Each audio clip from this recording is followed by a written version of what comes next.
Pace bene, masih di mea culpa. Saya terlambat mengikuti bahwa ada seorang komedian nasional Indonesia membahas Yesus itu yang tidak dicatat dalam kitab suci dalam kurun waktu tertentu.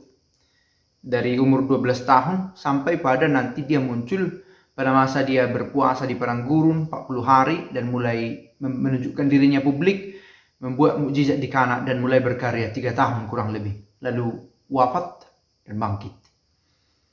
Saya pikir apa yang dipertanyakan atau dibahas oleh Mongol Stress ini sebenarnya juga kita pikir-pikirkan, tapi ada yang merasa tabu untuk mempertanyakannya. Nah, bagi saudara-saudara yang muslim, mereka kembali ke pertanyaan lama. Kalau begitu Yesus sekolah, Allah itu sekolah.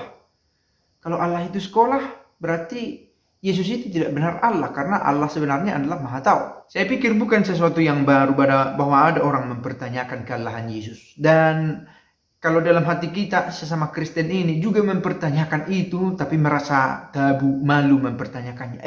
Benarkah ya Yesus itu Allah? Kalau benar Allah, mengapa dia juga benar harus sekolah, harus makan, harus minum, harus bekerja? Mungkin pertanyaannya bisa dibalik. Jangan-jangan yang kita pertanyakan bukan keallahannya Yesus, tetapi pengetahuan kita tentang Allah.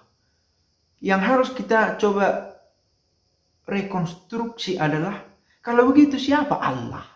Kalau ternyata dia bisa menjadi manusia, dia hadir dalam manusia yang harus bersekolah, yang harus bekerja, harus makan, harus minum, dan seterusnya.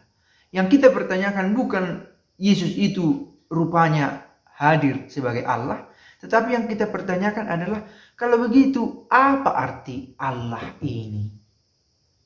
Dan begitu ya, karena orang sudah berangkat dari kekakuan berpikirnya tentang Allah, mengunci jawaban, seolah-olah jawaban itu sudah purna tentang siapa Allah, dan seolah-olah sudah terang apa arti kalimat Allah itu tahu segala sesuatu dan tak terbatas. Seolah-olah sudah paham kalimat itu. Nah, pencarian kita yang terus-menerus dalam hidup adalah tentang siapa, bagaimana, dan mengapa Allah selalu menemani kita. Siapa Allah yang selalu menemani kita? Bagaimana Allah selalu menemani kita kalau toh ternyata ada penderitaan, ada tangis, ada sakit, ada duka. Dan mengapa Allah harus menyelamatkan manusia ini? Seberapa berarti manusia ini yang mekar di pagi hari dan layu di sore hari, umurnya 70 tahun atau 80 jika kuat. Dalam rumusan umum dalam kitab suci dikatakan, mau mengatakan bahwa terbatas, mati juga. Oke, dengan menyebut Yesus itu sebagai Allah Putra, kita mencoba memahami bahwa Allah itu adalah Dia yang selalu senantiasa menyertai manusia, dulu dan kini, dalam suka dan duka. Esok juga melakukan hal yang sama. Dia abadi, dia kekal, tidak bermula, ada sejak semula, ada kini dan ada esok. Nah, ini yang mau dimengerti.